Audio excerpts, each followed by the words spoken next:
Buenos días, amigos. Bienvenidos a este su canal Objetiva Comunicación Creativa y en especial a este segmento, La Palestra, el espacio de información y análisis para usted, el ciudadano de la calle. Aquí recuerde, analizamos los temas de interés nacional para usted, insisto, el ciudadano de la calle. Y hoy tenemos en este inicio de transmisión, una madrina de superlujo.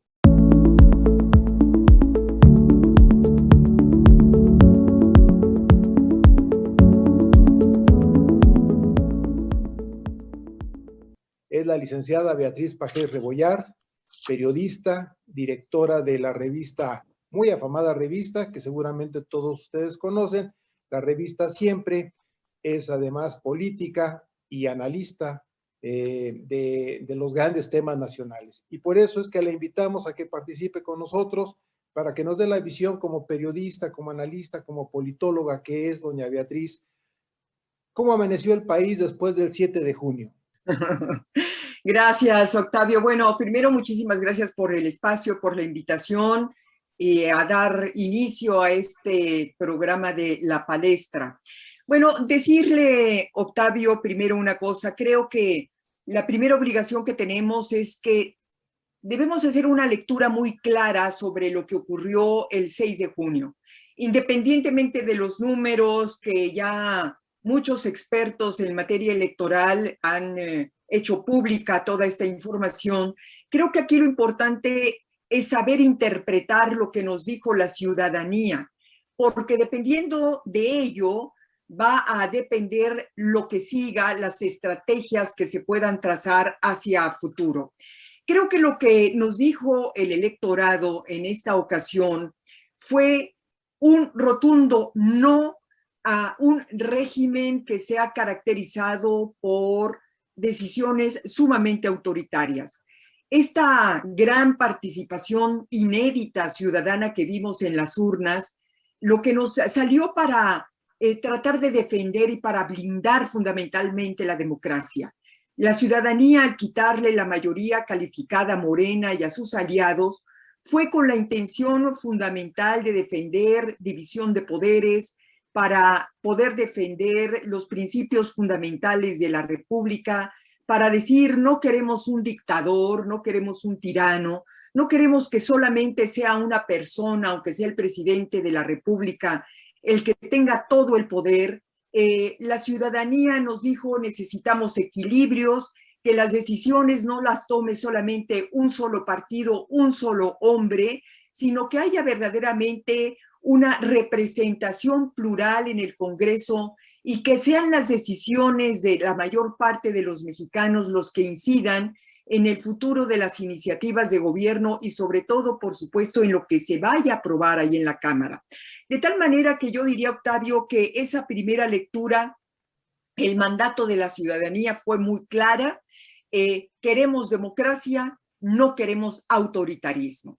Esto significa muchas cosas a partir de lo que hemos vivido en estos 2 años y medio de gobierno, Octavio, porque lo que nos está mandatando la sociedad, sobre todo, obviamente, a los 3 partidos políticos de la Alianza Va por México, que son quienes lograron quitarle, arrebatarle esta mayoría calificada al partido en el poder para no hacer reformas constitucionales a su antojo, pues es que en lo que viene, pues primero, evidentemente que aquellas reformas constitucionales que se intenten, pues no pretendan ser para acumular más poder.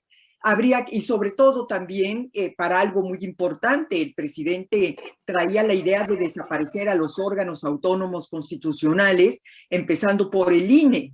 Y ya ve que ayer, precisamente, o hoy en la mañana, volvió a repetir que una de sus futuras reformas tiene que ir en ese sentido, hacer una reforma electoral.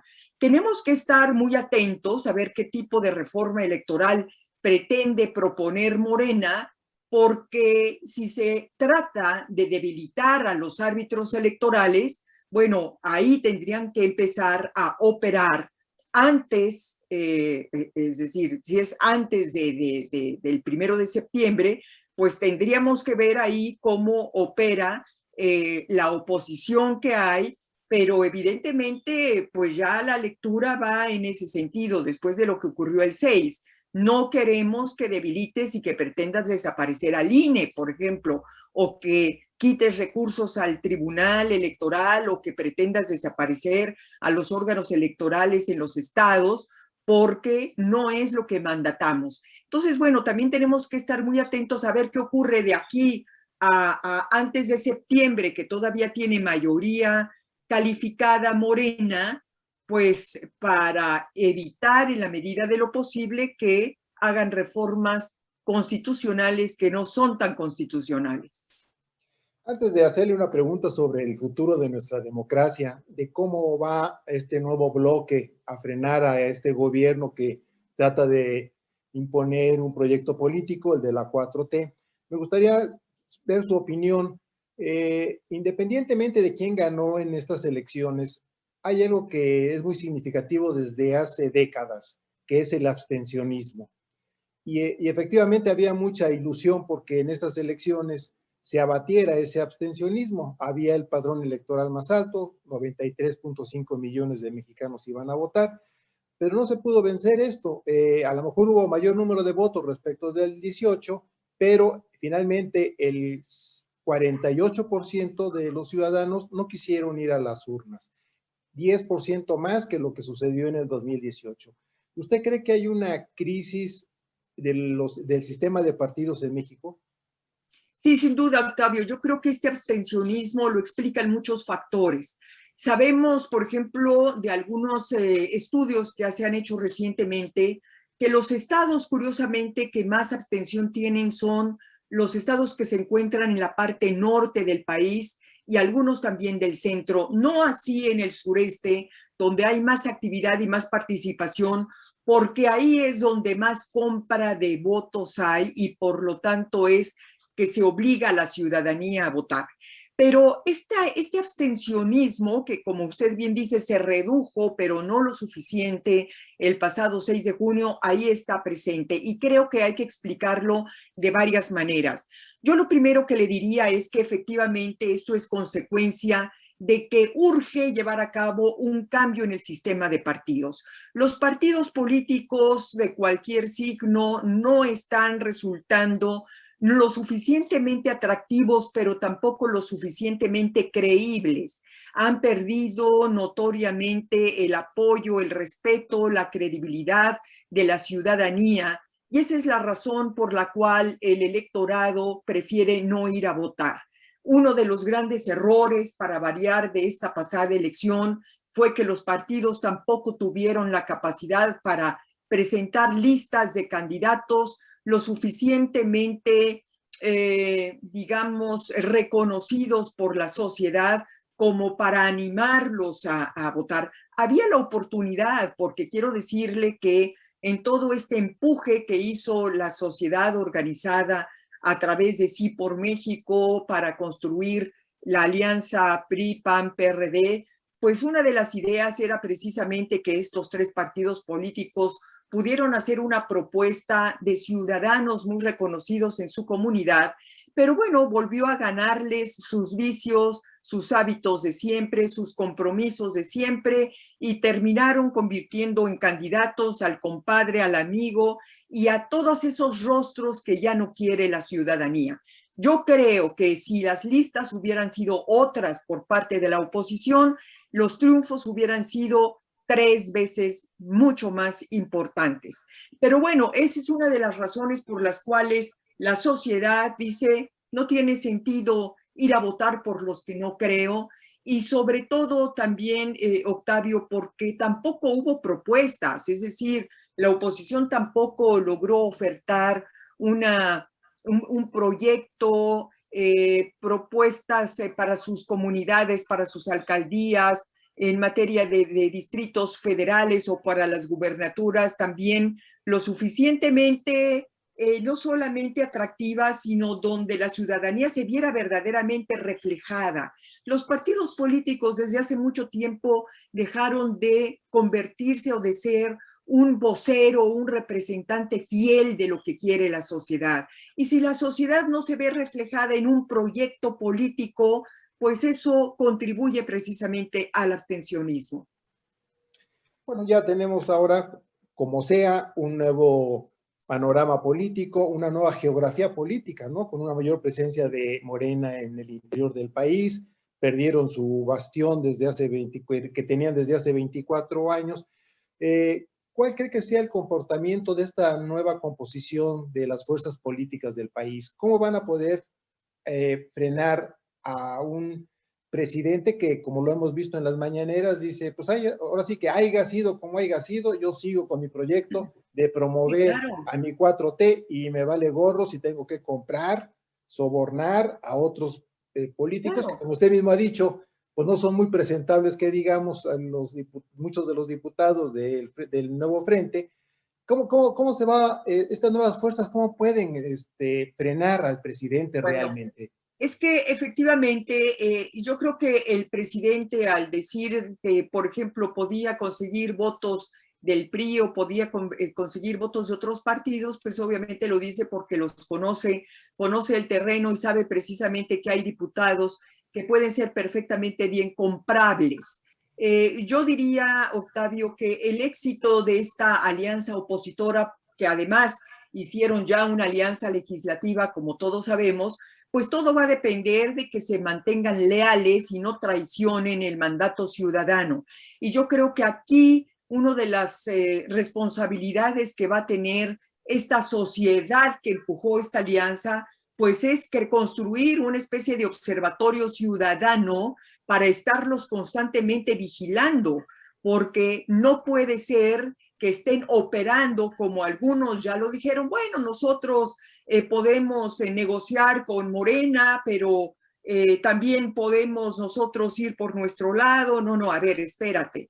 Tú tienes un mandato ciudadano y no puedes traicionarlo. Ahora, ¿de qué depende? Usted me dice, bueno, depende de que se mantengan leales a este compromiso, que yo le diría algo muy importante, Octavio. Yo creo que cuando menos a estos tres partidos políticos, PAN, PRI, PRD, les tiene que quedar claro algo muy importante, cuando menos en esta elección. El 6 de junio los votos no pertenecen, estos votos no pertenecen, no son del PAN, ni son del PRI, ni son del PRD. Estos votos que ellos obtuvieron son patrimonio ciudadano, porque gracias a ellos, gracias a la ciudadanía, ellos lograron obtener el nivel de votación que obtuvieron. Fue el activismo ciudadano, más que las propuestas de ellos, los que lograron que recibieran el número de votos que obtuvieron. Así es que, primero, ellos tienen que cuidar, tienen la gran responsabilidad de cuidar este patrimonio ciudadano electoral, porque además, pues yo insisto, el mandato es muy claro, no es para que tú PRI o tú PAN o tú PRD satisfagas tus intereses de partido. Tú tienes la obligación de cuidar la democracia y el equilibrio de poderes, y eso es el mandato. No te vayas a desviar porque eso puede tener consecuencias muy serias. Tú estás ahí para cuidar la Constitución, para cuidar, para impedir que el presidente de la República y su partido Morena pretendan aprobar leyes que vayan en contra de la mayoría de la ciudadanía y sobre todo de la estabilidad económica, del crecimiento, de la salud, de la educación, como ha venido ocurriendo en estos 2 años y medio de gobierno morenista. He escuchado algunas versiones que está próxima, pues esta consulta ciudadana que van a hacer para ver si se van a juzgar a expresidentes o no. El próximo año está previsto hacer un referéndum. De hecho, estas elecciones creo que fueron una especie de referéndum y debe de caerle el 20 al presidente, ¿no? Creo que perdió en estas elecciones porque fue el conjunto de votos de la oposición fue mayor a los que pudieron conseguir sus simpatizantes. Pero están haciendo ahora una campaña para decir, ahora que se presente lo de los el juzgar a los expresidentes, no vayas, no asistas a esta consulta. Y el año que entra tampoco asistas al referéndum. ¿Usted coincide con esa posición? Bueno, es que tanto la consulta para juzgar a los expresidentes como la revocación de mandato, yo lo veo como una trampa puesta ahí por el presidente. Una trampa y también, sobre todo, un recurso propagandístico para legitimarse y para reposicionarse como en su popularidad.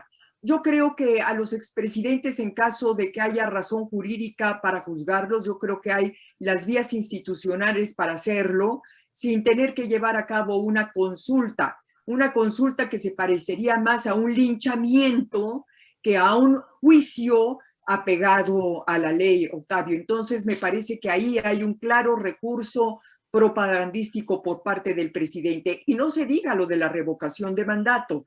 La revocación de mandato, pues, es exactamente para lo mismo, ¿no? De tal manera que yo diría que habría que hacerle el vacío a esta propuesta y de que, bueno, y que, pues, que se convierte esto en una consulta patito, como las que hizo para el aeropuerto, como la que hizo para convertir a su nuera en candidata a la jefatura de gobierno, a la Sheinbaum, y bueno, dejarle así para que ellos mismos se festejen y quede muy claro que pues esto no fue verdaderamente un instrumento democrático auténtico, porque a final de día sabemos que si le hacemos el juego, pues van a seguir repartiendo todos los recursos públicos para movilizar a sus huestes y terminar con lo que ellos quieren. Así es que a mí me parece que ninguna de esas dos ejercicios darían mayor contribución a la democracia, al ensanchamiento de la democracia y al enriquecimiento democrático, y solamente terminaríamos satisfaciendo los egos de un presidente que quiere permanecer como en el primer lugar de los reflectores y de la propaganda.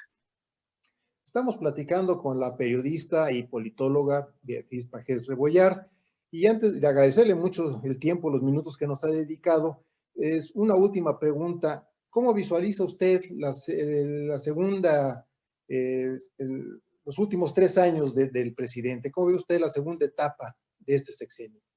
Pues mire, si él continúa con su, llamémosle, política económica, social, con esta división y polarización de país, con esta falta de inversión como consecuencia de un mal clima económico para crear esta confianza a los empresarios, si seguimos en este decrecimiento y en este cierre de empresas y falta de empleo, yo creo, Octavio, que el presagio es muy malo, porque esto significaría que en 1 año y medio terminaríamos, o antes, no sé, terminaríamos con una fuerte tensión social en las calles, con una confrontación y un conflicto social muy importante. Sabemos que en este momento, pese a todo el dinero que repartió Morena para comprar votos, pero sabemos perfectamente que hay una gran inconformidad en la gente. La gente, además, sobre todo en los sectores más pobres de la población, no tienen empleo, no tienen medicamentos, no tienen servicios públicos. La gente está verdaderamente desesperada porque el dinero que tiene no le alcanza ni siquiera para satisfacer sus mínimos. Entonces yo creo que si esto continúa, lo que vamos a ver es un choque de trenes muy importante.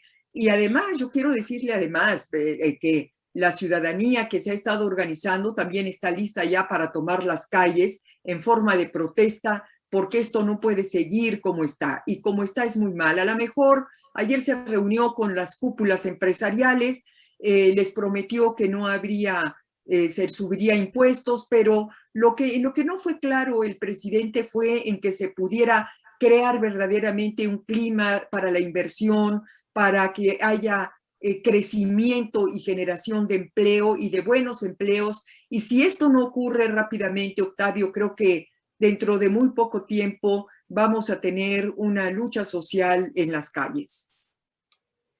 Doña Beatriz, le agradecemos mucho que nos haya dedicado este tiempo en la palestra. Gracias por darnos esta oportunidad de compartir su conocimiento y sus observaciones sobre la política, sobre este tema de interés nacional, que es para lo que se ha creado este espacio, la palestra, el espacio para el ciudadano de la calle. Muchas gracias, doña Beatriz. Y usted recuerde que tenemos próximamente otro encuentro para seguir analizando los grandes temas nacionales. Para Encantada, ustedes, ciudadanos Octavio. de la calle. Pues muchas gracias Octavio, y felicidades y mucha suerte con este nuevo espacio que hoy comienza. Hasta muy pronto.